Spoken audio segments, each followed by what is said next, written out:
Welcome to the daily briefing. I have 2 items at the top, and then I'm happy to answer your questions. First, an update on Secretary Kerry.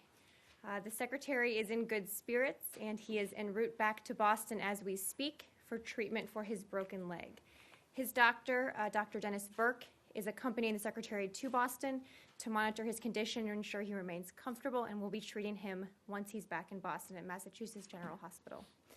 The Secretary has made a number of calls to his counterparts today, including to the French Foreign Minister and the Spanish Foreign Minister, to personally, with the Spanish, convey his deep regret in not being able to travel to Madrid for our bilateral meetings that we had scheduled, and also to Foreign Minister Fabius, of course, expressing his regret that he won't be at the anti-ISIL meeting tomorrow. He will, though, be calling or be remotely participating in the anti-ISIL meeting. When we have more information about that, we will get it to folks. He also has made a number of calls to White House and State Department officials, including speaking with the President. The Secretary is committed to pursuing an aggressive recovery schedule.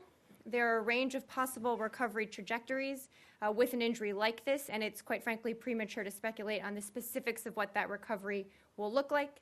We would caution anyone against drawing any conclusions about his possible recovery if they're not sort of familiar with his specific injury, his medical history, or the Secretary himself.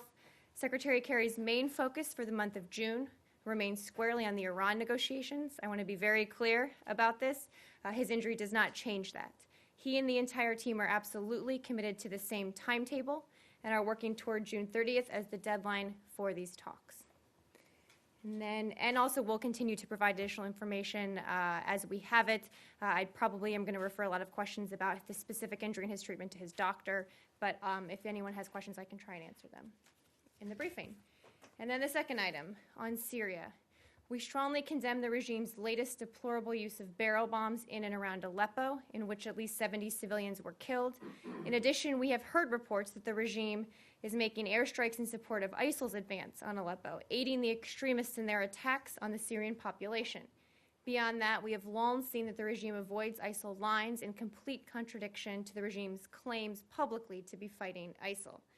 The fact is there is no better recruiting tool for ISIL than the brutality of the Assad regime. As we have long said, Bashar al-Assad has lost legitimacy long ago and will never be an effective counterterrorism partner, despite what he might say publicly.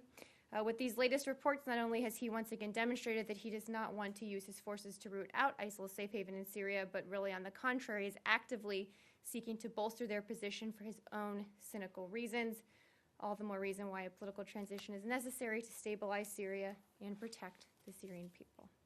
Right. Matt, get us started. Let's, excuse me, go back to what you started with, Yep. the Secretary. One, just on logistically speaking, do you have an arrival time for his plane in Boston? We don't have a specific time. He is flying on a C-17 U.S. military aircraft. He wasn't required medically to do so, but for his comfort, and for those of you who've been on our plane, we thought it was probably a step that made sense. We don't have a specific arrival time. I'm happy to check on that after I get off of the podium. How about a non-specific arrival time? Well, I what mean, is the flight surely from the plane is Geneva taken off. to? The Air Force must have some idea how long it's I will gonna take check them and to see get there. if we can get that to you all. And then I realized you don't think it is appropriate or even helpful to speculate on, what this is going to mean for his schedule. But what is it? I mean, clearly he's going to be laid up for some time. Well, I'm not sure that's clear. I think one of the reasons I started with this, well, I don't know what you mean by laid up. I think the reason we started with, bed. I think it's premature, quite frankly, to speculate on what his recovery will look like. There are a number of different recovery trajectories. I think let's let him get back to Boston, get the treatment he needs, and then I think his doctor will be providing more information. But I really am stressing that until that happens, we shouldn't make assumptions about what his recovery will look like. As I said, he's committed to an aggressive, ambitious, and responsible recovery timeline. I'm not asking.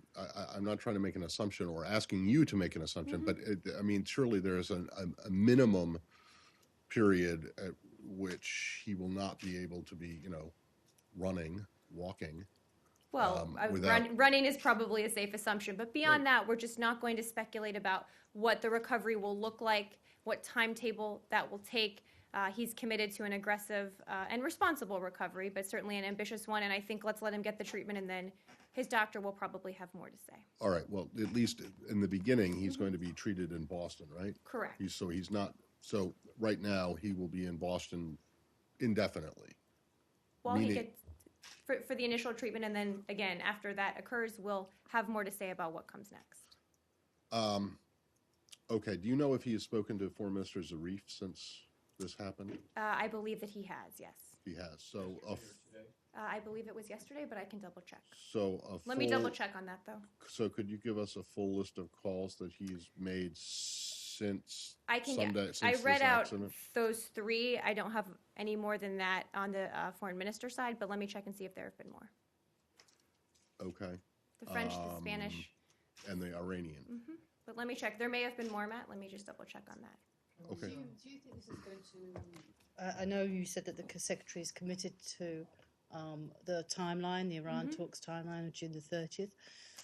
Do you think this is going to complicate that in any way, given that he may be a little bit more immobile than he has been in recent weeks? Well, as you all know, we've been working through logistics for location and all of those issues for the next 30 days for some time now, and hadn't finalized anything and hadn't announced anything. So I think, as I said, to be very clear, the Secretary is absolutely committed to moving forward with the negotiations, to proceeding with them on the exact same timetable as before his accident. And, as we have more logistical information to share, we'll do so. But critical to stress that he is committed to doing them in the same time frame. Would it be possible perhaps to envisage that they might be brought to the United States? We're just not going to speculate on location at this point. We're going to see what his recovery will look like, and I think then go from there. Okay, so can I ask, where did you leave it? What is going to be the next round of negotiations? Right. So the Secretary and Foreign Minister Zarif met for about 6 hours in Geneva on Saturday. They were intense, comprehensive discussions of all of the remaining issues needed to finalize the comprehensive deal. The Secretary was joined, as you know, by Energy Secretary Moniz and Undersecretary Sherman. I think the EU will be announcing the schedule of upcoming talks, but we expect that Undersecretary Sherman will rejoin. There's experts have been sort of meeting in an ongoing fashion. Many of them are back here now, but that fairly soon, possibly later this week, they'll rejoin talks in Vienna once a schedule is set at the expert and political director level, but we really don't have the details finalized yet, and I'd look to the EU to announce them. Okay. So Sherman is expected to rejoin the experts possibly as early as later this week. Possibly. Yeah. I'd stress possibly. You said that there was a series of trajectories for his potential recovery. In the best case, how soon can he be back at kind of full work? I think we're going to wait for him to get back here and have treatment, and those are questions I think that we'll have his doctor speak to after he has an operation and after they take a closer look at him. Okay. But the trajectories, to your mind, don't in any way prevent his being engaged in the end game of the negotiations at the end of this month? Absolutely. Now, what that looks like, we're still working out logistics, but absolutely, he is committed to moving forward, working towards the end of this month as the deadline. Personally, he himself. Personally. I cannot stress and that does that clearly mean- enough how that important that is to him. Does that mean, because it's one thing to be personally involved on the phone and so on, or video, it's different to be personally involved by actually being in the room. Does he expect to be in the room at the end of the month? I believe that he does, yes. Absolutely. One of the most important things that's come out of all the conversations he's had over the last 24 hours or 36 since this occurred is how committed he is to this, how we are moving forward with this, and we'll have more details about his recovery as we get them. Marie, can I ask you if you're able to give us a greater level of detail? I mean, he was transported in the plane C-17. Is his leg in a cast? Can you tell us exactly what's happened in that level of treatment so far? So he was transported from the accident site in a medical helicopter to the hospital in Geneva, where he was evaluated. They did x-rays. Then his doctor flew out last evening, as folks now know. I'm not going to probably get into more granularity about specifically what his leg, what treatment he's had beyond that at this point, or what the leg looks like right now. I think we'll let his doctor speak more to that. One other thing, it's public knowledge, I think, that Secretary Kerry has had both of his hips Correct. replaced. That was widely reported By in the 2010. same doctor. Exactly. Yes. So I just want to make absolutely certain that the injury to which Kirby referred was indeed the hip replacement surgery, correct? That had the injury that was referred to. In the statement that came out yesterday, on the record, it said that the break in his femur was near the site of Correct. his earlier surgery. That was his hip hip replacement. hip So that was hip surgery. replacement surgery. Hip surgery, correct. Yes. Yes, on Hip his right leg. replacement, not some other kind of hip surgery. That's my understanding, but again, let me double check with his medical team. So just to be clear on this, when the statement said it was close to where the hip surgery should we assume that the break was higher up the leg rather than closer to the knee? I'm probably just not going to have more details about the actual injury. I'm going to let his medical team speak to that. Why, I know you keep saying that the secretary is committed to the deadline, but the Iranians are not. They say it's not sacred. The French don't seem to be wedded to it. The Russians don't seem to be wedded I'm to not it. sure. I think you're making some generalizations about some of our partners that aren't accurate inside the room. Oh, well, I mean, Or the- even the publicly. but the public statements are sacred is their word, not mine. But Right. what is sacred about this deadline? I think we If and it's all of not- our, I think that as we've talked about, deadlines are often an action-forcing mechanism in negotiations. If you look at when the final toughest issues often get worked out, as we've seen in Lausanne, as we've seen before, it's often closer to the end because you have a deadline, and that's forcing action. And I think that we believe that these are decisions that can be made, that the technical possibilities are there, and that there need to be some tough decisions, but some decisions made, and that we can't go on negotiating forever.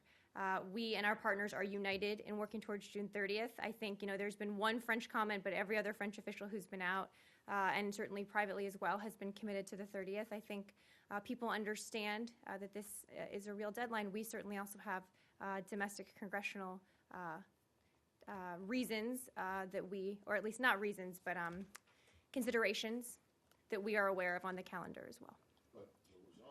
Actually, the deadline didn't mean a lot. 'Cause it We only past went it. by 2 days. A deadline is a deadline, Marie. Spoken like someone who's had an editor call him about one before. Exactly. So if you miss the deadline, you miss the deadline, and Lausanne missed. But the only deadline. by a couple days. Doesn't matter. It does. I think it does, though. I think the fact that we had it and that every day. Still doesn't matter. Well, no, but I think it does inside the room because having been there every day, saying to the Iranians, "Look, if we make progress today, we'll stay till tomorrow." But every day it was an unknown whether we would stay another day. Yeah. Truly. That could go on forever. Anyway, but we this made is- clear it wouldn't. Can I ask, are there any more specifics about the actual, what happened on the bike? What was the cause of this? I mean, obviously it wasn't like a sabotage or something like that, but what was the? Correct. What That. actually happened? Do you know? Has I anyone do. gone back and looked? Can you, So it was at the beginning. He was beginning his ride. It was going to be in a segment along the segment that has at times been used on the Tour de France. As folks know, the secretary is a quite accomplished bicyclist and often takes his bike with us overseas and goes on rides during some of these trips. It was at the beginning of that ride. It was basically there was an incident where he hit a curb and fell pretty hard, and that's I think probably the level of detail we're going to get into. but you don't know what, was there some reason that he hit the, I mean, there's been local reports that there was a lot of gravel on the road. The gravel reports are not true. Not true. Not true. Okay. Correct. I mean, and I when he- think this is just one of those unfortunate accidents where he was at the start of a long ride and But to- Did anybody bump into him? no. So, I bet you don't want to say like he lost his balance, or when you say at the start, like he had just pedaled once, or, I don't have a pedal count for I mean, do you. you know how fast he was going? He wasn't going exceptionally fast. No. Exceptionally fast. I don't think he was like in the, when he gets in the middle of these rides, they go pretty fast in some of these segments. Don't think about it. It was at the beginning. He was just starting out, and this is unfortunately one of those accidents that had a nasty consequence. When he fell, do you know if he landed on concrete, on cobblestones? I mean, he had to fall onto something pretty hard in order to break his femur. I don't have much more detail to share. As we've said yesterday, he was never unconscious. He always was conscious, so I just don't have more details to share. I mean, I think it's probably a pretty painful injury, but he's in really good spirits, and he's really, anyone who knows him, I think, can imagine what kind of patient he is. He's just really wants to get back to work, and he's been making calls and wants to get back to the State Department in person as soon as possible. He's a Because he spends so much time here when he's completely healthy, right, Marie? Matthew. I'll let his doctor speak to any more specifics about his treatment. Well, I think it's relevant only because of his ability to carry out his functions. So if he's on painkillers, presumably that may have an effect on his ability to do his regular job, absorb information, and so on. I think that's a question better posed to his doctor. Can I ask you? Your in-the-room statement. You were saying, of course, we're early now in the diagnosis, but you were saying that he expects to be in the room for the Iran nuclear negotiations. Ideally, when you said that, are you saying that ideally Kerry would like to be present at some point next month, or are you saying by phone? This month now. It's This June. month. I know. Welcome to June. That he will be actively engaged in these negotiations on the timetable this month that we have talked about. Now, what that looks like, I just don't have more details. He needs to have the operation, and then his doctors will discuss with him what the recovery will look like. But he's absolutely committed to these, and I just don't have more details to share. Are you open to inviting the Iranians to Washington? I just don't have more details and don't want to speculate on possible locations. Just not, or what? I'm just not going to speculate. Yes. Back to the Saturday talks. Sure. How much of the issue of Americans imprisoned in Iran, how much of that was an issue in those talks? As you know, the families of all four are planning on speaking to Congress tomorrow. Tomorrow, yes. We raise it in every session. It was raised during this session. We keep it, we raise it when we're there, but it is separate from the nuclear discussions. But we did raise it, as we always do. But, I mean, do you get the sense that the Iranians are using these people as bargaining chips? Is that the message? I just don't have more speculation on that to do. We believe they should be released, period, immediately, and that's constantly the message we give to them. We stay with Americans in distress, but Is there not anything else on the in Secretary? Iran. Okay.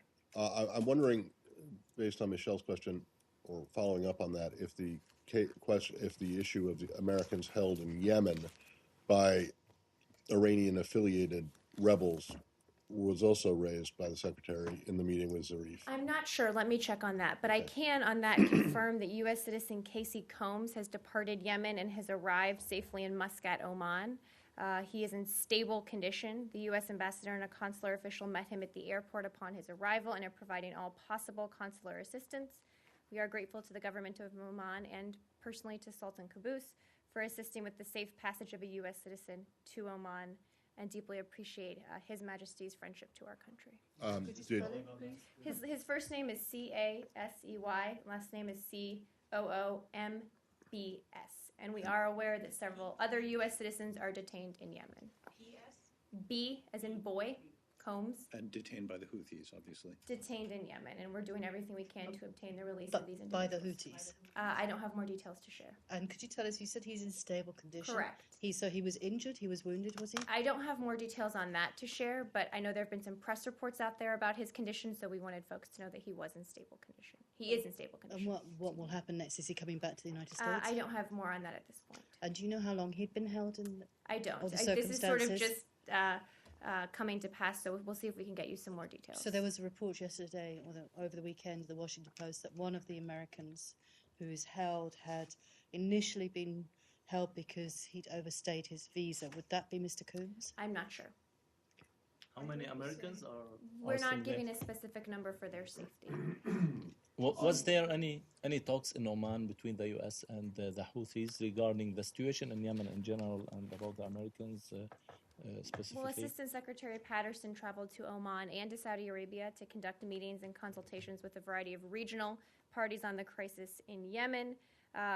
We are engaging with a variety, and we are engaging with a variety of organizations inside in Yemen and with Yemenis about many issues. Beyond that, I don't think we're going to get into too many more details. Has she met with the Houthis? As I said, they engage with a wide swath of Yemenis from a number of different groups, and we're just not going to get into specifics. Well, did she meet with anyone from AQAP? Well, I strongly doubt that, Matt. Okay, But so I'm just she not. didn't meet. So then why can't? AQAP is a terrorist organization, as you know. Yeah, What about what about the Yemen affiliate of ISIS? I don't have more specifics to share about who she met with. So she might have. Does anyone else have any? I have a on more this? broad a Okay. question more broadly. Does the State Department feel any kind of responsibility for the fact that these people were taken by the Houthis, taken prisoner, given the fact that this building and the administration as a whole refused numerous appeals, including a lawsuit, to mount an evacuation effort for American citizens in Yemen? Well, a couple points. First, we are doing everything we can to obtain the release of these individuals, and obviously there are a number of ways we can do that, some of which we've talked about before. Secondly, we have been telling Americans not to go to Yemen for a very long time, and that's for a very good reason, that the situation there is dangerous, and that increasingly as we've drawn down our embassy, and now as we've temporarily closed it, we don't have the same kind of resources to help them if they get into trouble or get taken or have an issue that they need resolved. Thirdly, while we have not used American assets to evacuate Americans, we have actively worked with international organizations like IOM, like the ICRC, and with other countries like Djibouti and the Indians and others to use their resources and to tell Americans how they can use those resources to leave Yemen. So we have done everything we can to let Americans know what the resources out there are and to help facilitate them taking advantage of those resources. So the answer is no. The department doesn't think that it didn't do everything possible to get people out of Yemen. American citizens overseas are one of our toppest priorities, Matt. We've always said that. But in this case, there's reasons we've been telling people not to go to Yemen. And in this circumstance, we believe this was the best course of action, using third parties in other countries to evacuate our citizens rather than sending in American assets, which, as you all know, in Yemen could be even more of a target. So, and could pose an even greater security risk. So let's just think through what that actually might look like. So are the discussions that Assistant Secretary Patterson is having in Oman and Saudi at all related to the Americans being held there? They're related to the crisis in Yemen in general. Let me see if I can get more on how that issue played a role in these discussions. In terms of the release of Mr. Combs, though, you, or Coombs, I don't know how it's pronounced. Do you know if Assistant Secretary Patterson was speaking about his case specifically? In other words, are you aware that there was any direct U.S. involvement with the Houthis in securing his release, or was it all done through the Omanis? Let me check for you. Let me check. Are you suggesting, Marie, that the U.S. citizens who are still being held in Yemen are expats, or are they people who are dual citizens? I wasn't suggesting anything. I don't think we're going to give more details for concern for their safety at this point. Is Secretary Patterson still in She's Oman? back. Oh, she's back. She's back. Yes, so when was she there? Let me see if I have that. I'll check. I don't have that specific date. Weekend? I believe so. Yeah. Marie, can I, Marie, please? Yeah, Can I and go you're back? next. Can I go back to the accident for a minute? Yes.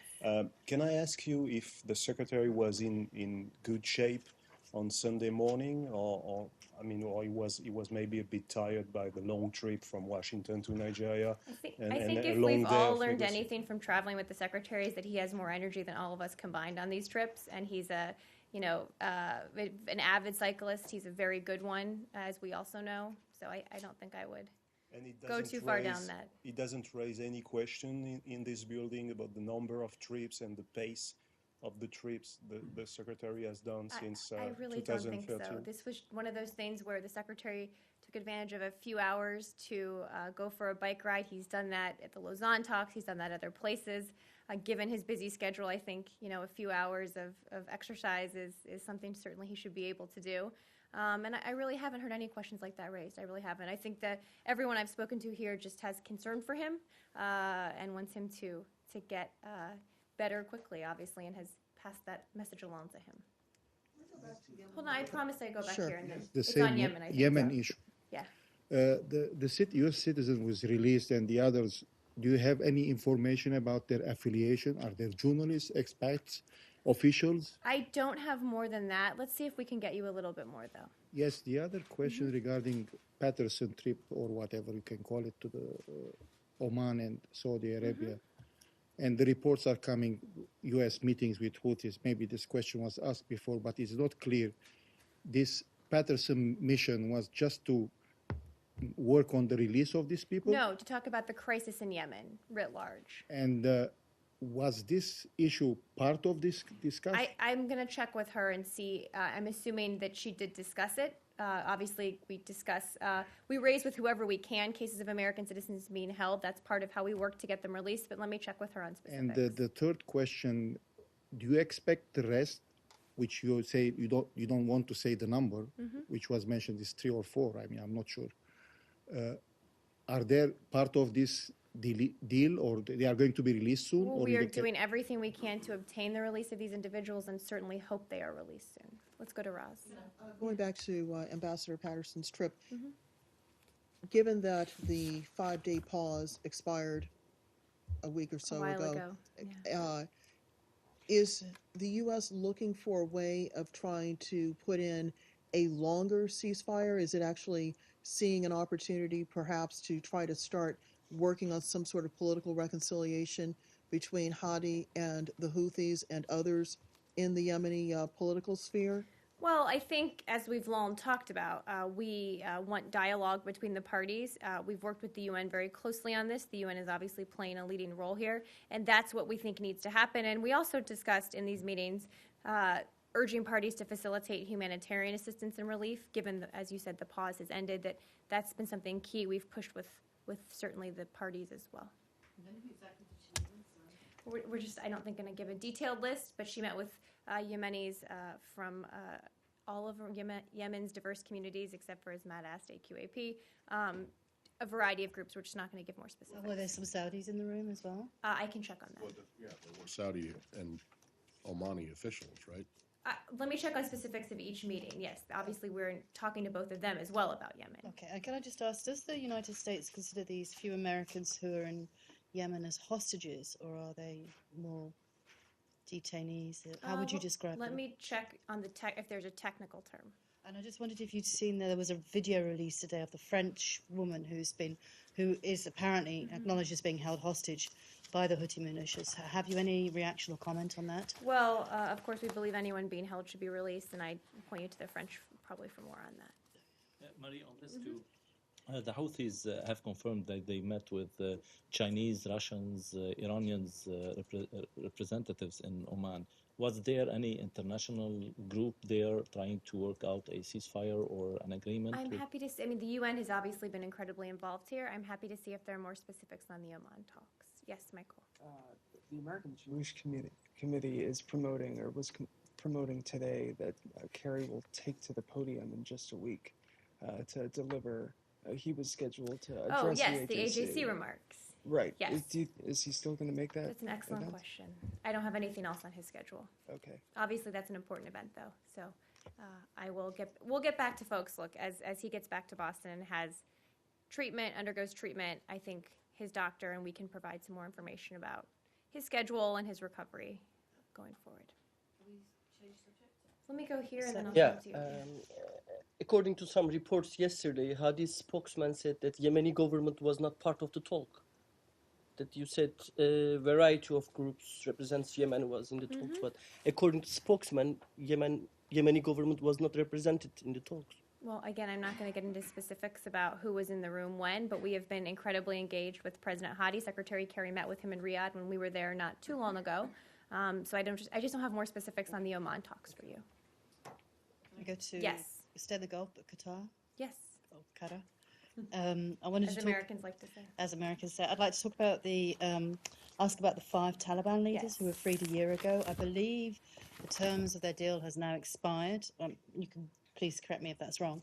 And that yesterday, CIA Director John Brennan said on CBS that the United States is in discussions with Qatar on their status and exactly what that means going forward now. Could you perhaps fill in some details? Yes. So the government of Qatar has agreed to maintain the current restrictive conditions on these individuals as we continue the discussions to determine the path forward here when it comes to these 5 individuals. All 5 remain in Qatar, where they remain subject to extensive monitoring as well as travel restrictions. We are in close contact with our Qatari counterparts on this issue. We continue to work to make sure that these individuals do not pose a threat to the U.S., and these are ongoing discussions about what will happen next. But as those discussions happen, Qatar has agreed to maintain those restrictions. Can you give us some detail about whether you're wanting to extend those conditions for another year or 2 years or? I don't have much more detail to share given the discussions are ongoing. I think the bottom line for us is that they don't pose a threat to the United States, to our security. So that's what's driving the discussions, and we'll see what comes out of them. So what you just read is exactly the same thing as we got yesterday. Is there been It's any? odd how that works. Yes, isn't that funny? The discussions are ongoing. I know. There's but not an update. There is no update from Correct. yesterday. So absolutely everything in terms of their detention Correct. remains the same as yesterday. Correct. And the day before, and the day before that. Yeah, but the same as yesterday. The last time we. Who's leading the discussions? It's an interagency team from the U.S. I can see if there's more specific. From the State Department. Ambassador Smith in Doha, and other folks as well. Iran, the Iranians, and I'm going to look and check the exact report, are quoted as saying, so Fars news agency has said that that Mahan Air, which acquired the 9 Airbus aircraft, Yes. despite U.S. sanctions, plans to enter them into international service Yes. next week. What do you think about Yes, that? we've seen the reports. We're looking into them and aren't going to speculate on any actions that we may take at this time if this eventually happens. As needed, though, we will keep our international partners informed as to the possible legal implications of being a potential destination for any of these aircraft flying outside of Iran. As you mentioned, Mahan Air has been sanctioned for quite some time, also recently in response to this announcement of acquisition of aircraft. So we will, if this moves forward, talk to our international partners and tell them these are the legal implications if you allow an aircraft to come into your space. Does the U.S. government have the ability to seize the aircraft if they go abroad, if they leave Iran? I do not know the answer to that. Could you check that one? I can. Thank you. Tell us briefly, what are the legal implications? Possible legal What are the implications. possible I legal can check with our implications? attorneys and see. I think there may be different legal implications depending on if you allow overflight, if you allow them to land. I just don't know the specifics. What are the legal implications for the airline or for the countries that might allow them to overfly their airspace or to land there. I think, or for airports, the answer is I'm not sure. I think all of the above, but let me check. Let me check with our attorneys and see. Okay. Yeah, I'm happy to. Yes, you go, and then you're next. Subjects. Sure. It's about the reclamation by China in the South China Sea. Yes. Well, in the Shangri-La dialogue that was held in Singapore, there were some countries who shown some understanding towards China's attitudes, and China was seemingly kind of stepping up to what they have been doing. So, well, the U.S. has been condemning their act repeatedly, but it seems that the words are not actually functioning to stop them for whatever their intentions are. So would there be any other options or things that you might be considering to do? Well, I think Secretary Carter spoke at length to this during the Shangri-La dialogue. He said we want a peaceful resolution to these disputes, immediate lasting halt to land reclamation by any claimant, and oppose any further militarization of disputed features. He also made very clear that the U.S. will operate wherever international law allows. That means flying, sailing, any of the above where international law allows, as we do all over the world. And I think that, the reason we are so concerned about this is the potential for miscalculation or increasing tensions in the region with some of China's neighbors. That's what we've been clear we find concerning, and that's why we think there should be an immediate and lasting halt to all reclamation. That being said, you've probably been saying that for a while, not only the State Department, but the White House has been saying so has the DOD. But it doesn't seem to have an effect on what China's trying to do. So we'll keep raising it at very high levels. We've been concerned, particularly lately, about the pace and scope of land reclamation as it's gone on for some weeks and months now, and we'll keep raising it at very high levels. And the Secretary did during his visit to Beijing recently. Yes, please, I was trying to ask this question when you're talking about Qatar and the 5 Taliban guys. When you say it's ongoing discussion, it's to make another year-term or long-term agreement, or just discussion to review all the case? No, to determine what will happen next. I mean, this was for a year, the restrictive conditions, those remain in place, but to determine going forward, I don't have a time frame, whether it's medium or long term, what the disposition will be for these 5, how we can guarantee they are not posing a threat to the U.S. Was over yesterday, right? Correct, but the government of Qatar has agreed to maintain the current restrictive conditions in that agreement until... You mean there's the restrictions and all these things, Correct, monitoring. until we can finish the discussions on what happens next. So, okay, I have another question regarding another place. Can I ask? Go ahead. It's Libya. What's going on in Libya? You have any update about In general, political solution? I don't have any update. It's something the Secretary's been very focused on, as has the EU. High Representative Mogherini has been very involved in this, as has the UN and the Special Representative for Libya. And we believe that there needs to be some sort of political solution moving forward, but it's a very, very tough challenge, and that the Libyans have to step up and take this on themselves, and that's why we have the UN and the EU and we and others are working to see what can happen here. What is the level of the U.S. involvement in this political solution? Well, we're working with our international partners to see if we can push the different parties to the table here. The level of violence in Libya has been, as we've seen, pretty high. The security situation is a quite serious one, including, of course, with reports of ISIL sympathizers or if possibly affiliated acts of terrorism there as well. So it's a really tough challenge, but we're working with the UN and the EU and others to see if we can push the process. So it's done through UN or New York, right? The UN has representative. Has the lead on trying to bring these parties together. Yes. Muslims in Bangladeshi Muslims victim over Myanmar. Myanmar. I have a small update. Let me see what I have here.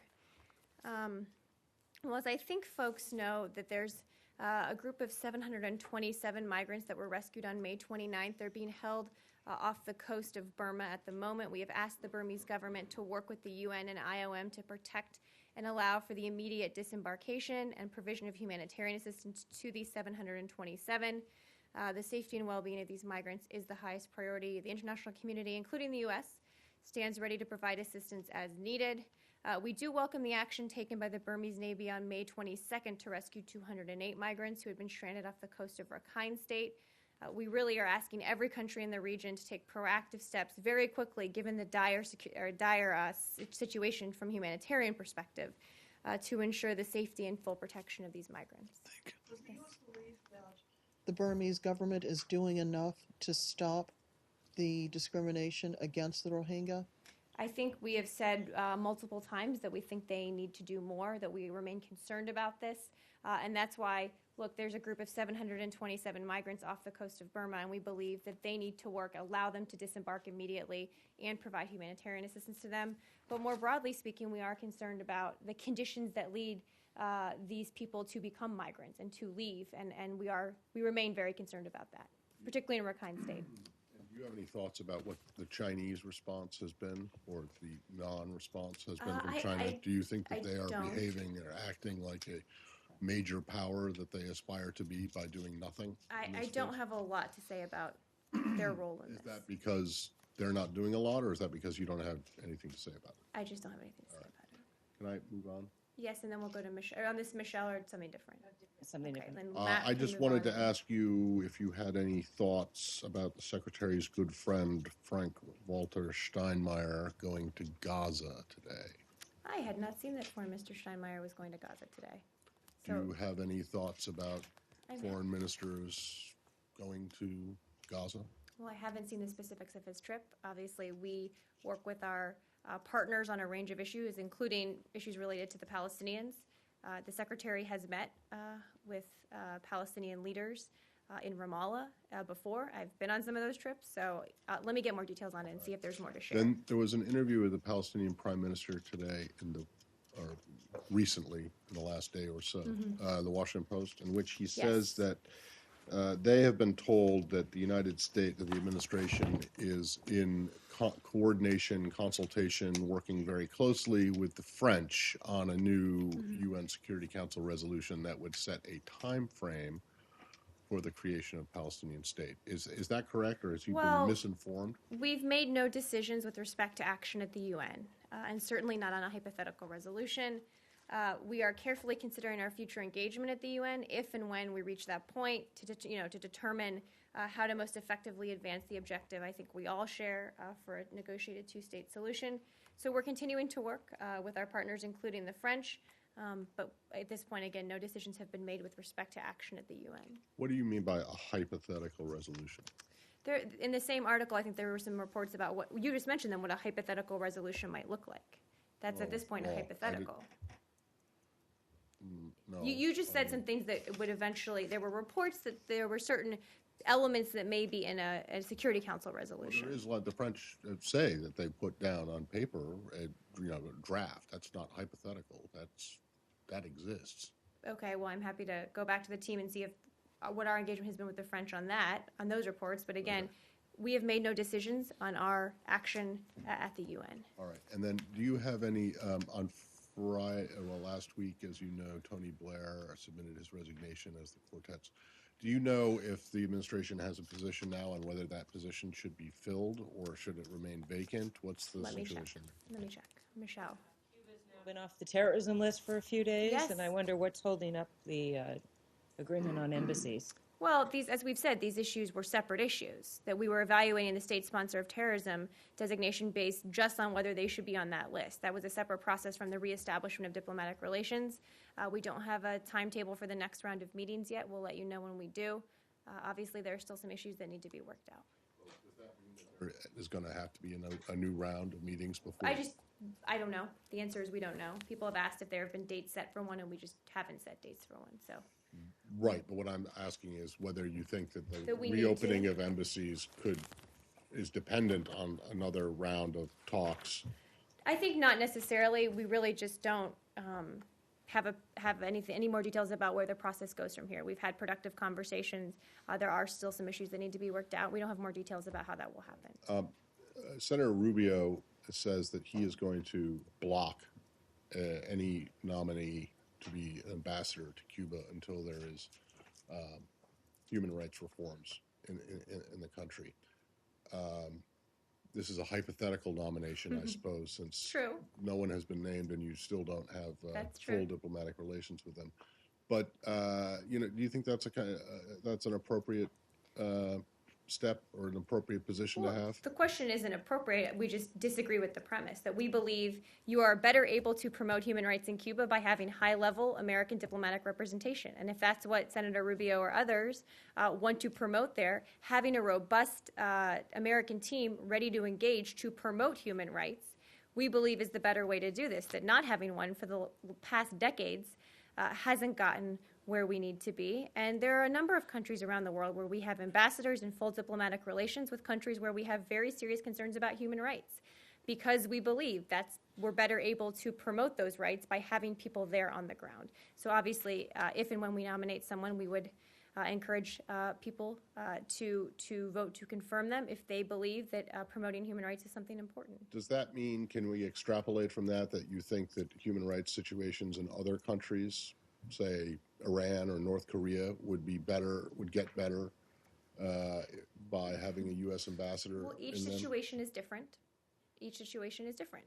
And for this case, for Cuba, we believe that now having an ambassador there, having diplomatic relations after all these years, in that specific instance, will help us better promote human rights. Each case is different. So in a country, say, like Zimbabwe or Burma, where you have ambassadors and the situation hasn't improved, that argument doesn't work.